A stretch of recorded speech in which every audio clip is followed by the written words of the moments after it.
We have a responsibility. Things don't just happen, church. Don't let anybody fool you.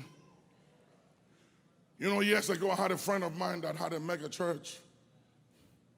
And I was in his church on Sunday morning, and Dr. Lester Samuel, one of the generals of God, came in that church and preached. And when Dr. Samuel preached, he said there was coming a wave. He said, I see a wave coming. And it will sweep across this nation and this continent, and it shall begin in this house. After that service, we went to breakfast. And I said to him, I said, my friend, you have to declare a fast and get the church to begin to pray like you've never prayed before for the manifestation of that prophetic word.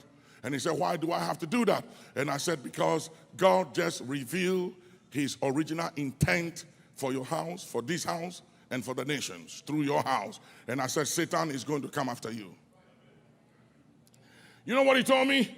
He said, if God said it, I believe it, that settles it. And he takes care of his business. And I said, brother, it doesn't work that way. I told him. I said, it doesn't work that way.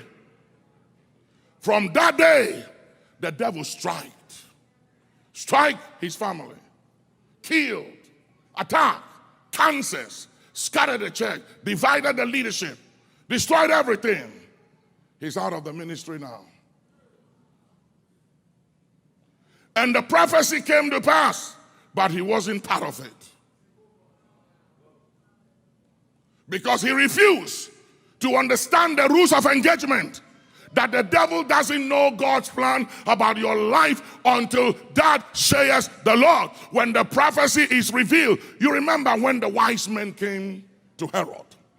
These wise men were not Christians. They were astrologers. They weren't believers.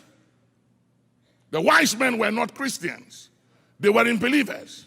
They operated by familiar spirits. And they saw the star of the Son of God and understood what it stood for and what it meant. And when they told Herod about the star, and the prophets revealed the prophecy. And this was the prophecy. Thou, O Bethlehem of Judea, art thou not the least among all the cities of Judea? And yet out of thee shall come the ruler of my people. When he heard that word, ruler of my people, he was threatened, and a decree went forth to annihilate all children under the ages of 2. Why? They wanted to kill the deliverer. They wanted the life of Jesus. And so many kids died. And the only way Jesus escaped was because he had a praying father who had a dream. And the angel of the Lord said unto him, take the little child and run and hide him in Egypt. Why? It was because of the prophecy. I have seen people receive great prophecies, and after the prophecy, all hell broke loose. And they'll ask me, what went wrong? I was doing fine. My business was doing okay till that prophet said he sees money coming into my hands. And I said, because you don't understand the rules of engagement. You thought that after that prophetic word, things were just going to happen. No, it doesn't happen that way. When the prophetic word comes, you have to contend for the prophecy. You put up a fight because the enemy will come after you.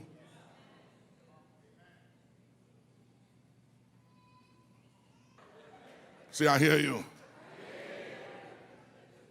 I have seen so many good people killed of God, destroyed. I've seen preachers.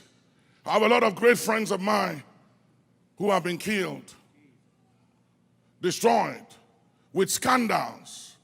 The enemy come and steal, kill, and destroy because they took for granted the rules of engagement.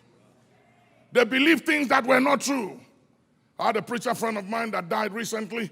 I was in his church in Atlanta just about 2 years ago with Pastor Paula and spoke to him about some situations and told him what he needs to do.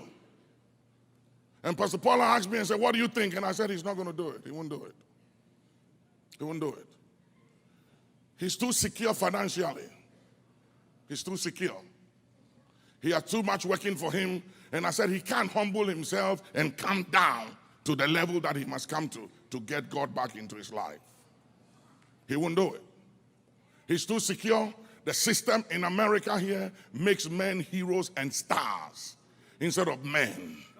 And it doesn't make God God. It makes everybody great. People don't ask the church to pray for them anymore. I preach, I've seen miracles, and I ask my church, pray for me.